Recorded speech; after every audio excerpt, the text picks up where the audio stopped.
तो आज हम देखने वाले हैं MnO4 का BBT स्ट्रक्चर। ये है MnO4। इसको आपने देखा होगा ये KMnO4 के फॉर्म में। ये MnO4 माइनस, इसको आपने देखा होगा KMnO4 के फॉर्म में। ये रहता है पर्पल कलर का सोल्यूशन, बहुत इंटेंस कलर रहता है इसका। और आज हम देखेंगे कि इसका बीबीटी जो होता है उसमें इलेक्ट्रॉन फिल कैसे करते हैं, इसके पाई बॉन्ड कहाँ से इलेक्ट्रॉन डोनेशन की वजह से बन रहे हैं, ये सब आज हम देखेंगे। तो पहले हम उसके लिए इसका चेक करेंगे कि इसका ऑक्सीडेशन स्टेट क्या है मैंगनीज का। तो ऑक्सीडेशन स्टेट ऐसे निकालते हैं,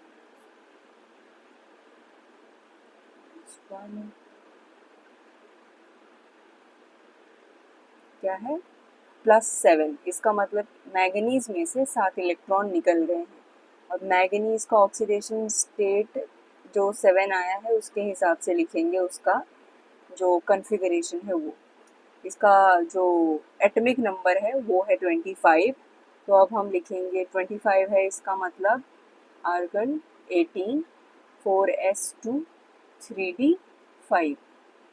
अभी 7 इलेक्ट्रॉन गए हैं, इसका मतलब ये 2 इलेक्ट्रॉन भी गए हैं, ये 5 इलेक्ट्रॉन भी गए हैं। तो इसको कैसे लिखेंगे 4s0 3d0।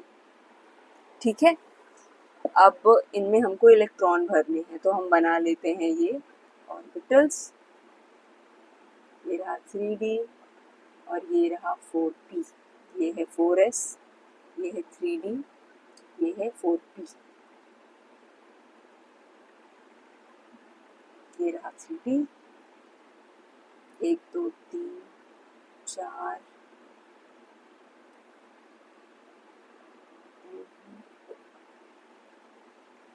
ये हो गया। तो अब इसके पास तो इलेक्ट्रॉन है नहीं, ये पूरा खाली हो गया है। तो जो भी इलेक्ट्रॉन आने वाला है सिग्मा बॉन्ड का हो या फिर पाई बॉन्ड का, वो सारा इलेक्ट्रॉन आने वाला है ऑक्सीजन से। तो पहले हम बनाएंगे सिग्मा बॉन्ड, फिर उसके बाद हम बनाएंगे पाई बॉन्ड। तो ये रहा एक ऑक्सीजन, दूसरा ऑक्सीजन, तीसरा ऑक्सीजन और ये चौथा ऑक्सीजन। पहले हम सिग्मा बॉन्ड वाला जो इलेक्ट्रॉन डोनेशन है वो कर लेंगे, फिर हम पाई वाला करेंगे। तो ये दिया यहाँ पे इसने इलेक्ट्रॉन, सारे इलेक्ट्रॉन ऑक्सीजन ही देने वाला है, चाहे सिग्मा का हो या फिर पाई का हो। ये रहा दूसरा सिग्मा बॉन्ड, ये तीसरा, ये चौथा। ये बन गए अपने पास 4 सिग्मा बॉन्ड। अब एक बार जब इलेक्ट्रॉन का डोनेशन हो जाता है तो होता क्या है, ये जो 3D है ये यहाँ पे आ जाता है एनर्जी में, 4s यहाँ पे आ जाता है एनर्जी में, और जो 4p है वो यहाँ पे।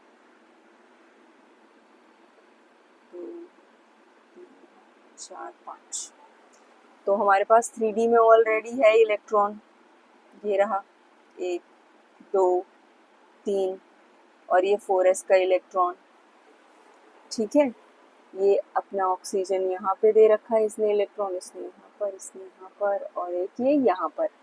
अब ये करते क्या है ऑक्सीजन, ये पाई बॉन्ड बनाने के लिए ये साइडवेज डोनेशन करते हैं। तो जो नया इलेक्ट्रॉन रहता है उसको कहाँ पे डालते हैं ये लोग, ये यहाँ पे डालेंगे इनको। अभी MnO4 का स्ट्रक्चर कैसा रहता है, ऐसा रहता है ना, ये डबल बॉन्ड हो, ये भी डबल बॉन्ड हो, ये भी डबल बॉन्ड हो और ये एक O-। ठीक है, तो 3 पाई बॉन्ड बनाने हैं हमको। तो ये क्या करेंगे, ये यहाँ पर करेंगे, सॉरी,